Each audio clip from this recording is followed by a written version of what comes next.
Hey everyone, I'm going to show you how the mainstream church mixes the holy with the profane and how God burned people alive for getting this distinction wrong. So, what is the holy and what is the profane? Well, holy things are things that God has set apart and sanctified or ordained as holy. They are set apart. Unholy, common, or profane things or just things that he didn't set apart. They're not inherently bad things, they're just things that weren't set apart. So I think a really powerful lesson on how important this is to God is in Leviticus 10.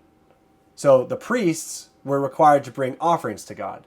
The first offering that they brought when the tabernacle was constructed was consumed by fire brought down from God. And they were commanded to keep this fire perpetually going so that they could use this fire that was sent from God to burn up the subsequent offerings forever.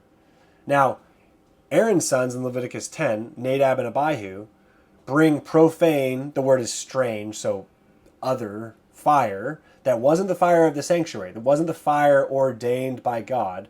They bring this fire in, maybe with sincerity, that they want to worship God, but they want to worship God in the way that they think that honors God. Well, when they approach God, who is holy, with this unholy thing, God cannot have that, and he certainly can't have them violating his direct commandments, and so they are punished with death. He consumes them in fire for them bringing this profane fire. And he tells us that we need to not mix the holy with the profane.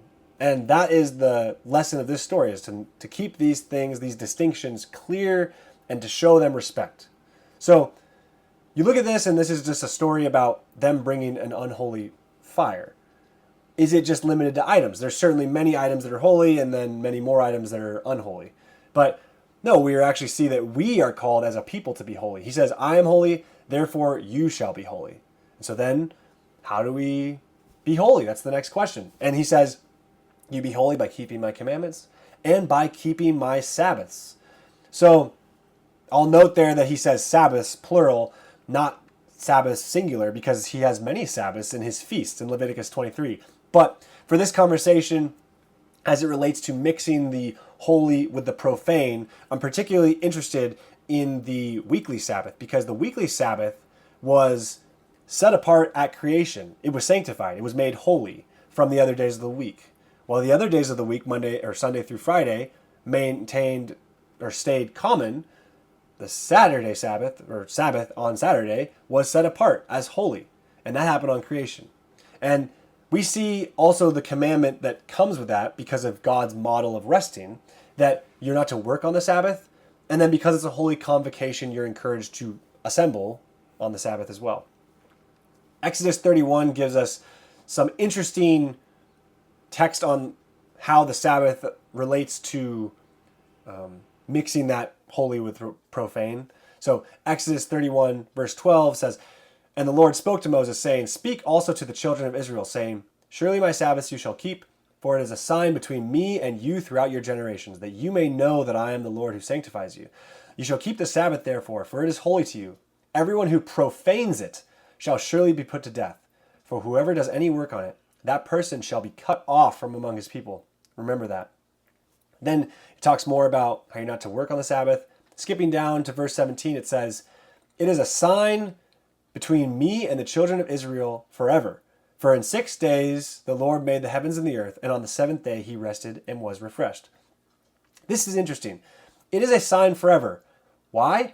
It's not a sign forever because God gave it to Israel through Moses on Sinai in the Mosaic covenant. No, it's a sign forever because it was established as a sign forever at creation, and it was sanctified and set apart from the other days of the week at creation. So that's something that is important to remember, that this goes way back before the Mosaic covenant.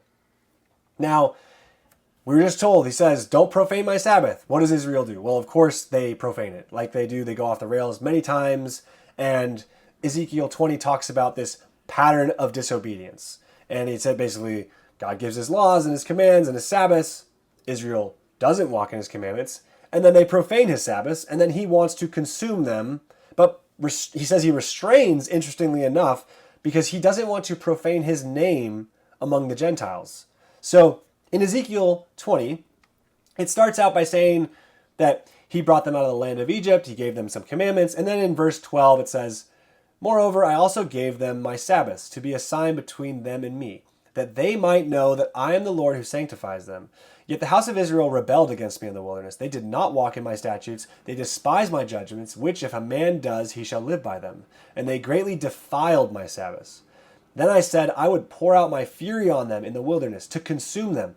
But I acted for my name's sake, that it should not be profaned before the Gentiles, in whose sight I brought them out."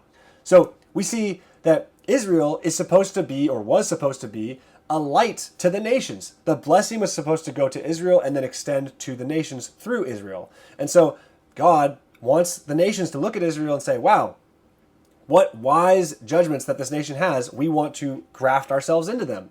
And so he doesn't want Israel to profane his Sabbaths in front of the Gentiles, because he wants the Gentiles to look at how Israel treats his Sabbaths and say, I want to graft myself into them and treat these and practice these Sabbaths, observe these Sabbaths as well.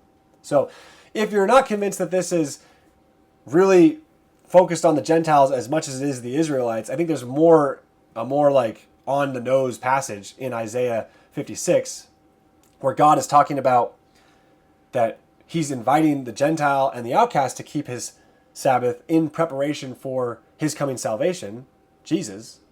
And he's saying that they shouldn't feel cut off because they were never cut off. Like, this was never his thing. They were always invited to come do this thing. So in Isaiah 56:1, he says, "Keep justice and do righteousness, for my salvation," Jesus, "is about to come, and my righteousness to be revealed. Blessed is the man who does this." This sounds like the Beatitudes, by the way. "Blessed is the man who does this, and the Son of Man who lays hold on it, who keeps from defiling the Sabbath and keeps his hand from doing any evil." This is interesting. So how do we become a holy people, as we saw earlier? Well, we keep his Sabbaths and we keep his commandments. We do good. We don't do evil. So it says, "Who keeps from defiling the Sabbath and keeps his hand from doing any evil. Do not let the son of a foreigner," a Gentile, "who has joined himself to the Lord, speak, saying, the Lord has utterly separated me," I'll say cut off, "separated me from his people." Well, if we go back to Exodus 31, we see that everyone who profanes it, the Sabbath, shall surely be put to death. For whoever does any work on it, that person shall be cut off from among his people for profaning the Sabbath. What is he saying down here? He's saying, Gentile outsider, if you keep my Sabbath, I'm going to make you a promise that you are not cut off. You are invited in. He goes on to talk about the eunuchs, the outcasts of society. I'm going to skip over that for brevity down to verse 14 where we pick up again with the foreigner, the Gentile. And it says, "Also the sons of the foreigner who join themselves to the Lord to serve him and to love the name of the Lord to be his servants. Everyone who keeps from defiling the Sabbath and holds fast my covenant, even them I will bring to my holy mountain and make them joyful in my house of prayer." I also want to point out in the very beginning of this, notice God doesn't say, my salvation is about to come and then the Sabbath will be done away with. No, he says, my salvation is about to come. Therefore, prepare yourselves by keeping the Sabbath. Do not defile the Sabbath and keep my commandments. That's how you will prepare for salvation. So, what happens when the mainstream church declares the Sabbath as just any other day of the week? You have Sunday through Friday, common days. Well, now Saturday is a common day. They've taken the holy day and they've said it's no different than a common. They've mixed the holy with the profane. They said, now we're going to worship on Sunday. And now you can work on Saturday. And you don't need to worship. You don't need to convene. You don't need to assemble on Saturday. So now we're mixing the days and we're told that it's not special anymore. We don't need to do this. Well, we're told in the Bible very explicitly that we shouldn't add to or take away from his commandments. These commandments that make us holy. And we also know that the Sabbath was sanctified on the creation because it was sanctified because he modeled the rest. And that's when it was sanctified. That's when it was set apart. There is never a place in the Bible where it gets deconsecrated or desanctified. So it never happens in the Bible. And man certainly cannot desanctify, deconsecrate the Sabbath any more than he can sanctify the Sabbath. So we should be thinking, are we trying to worship on our terms? Are we bringing our own version of profane fire? We're saying, this is not holy.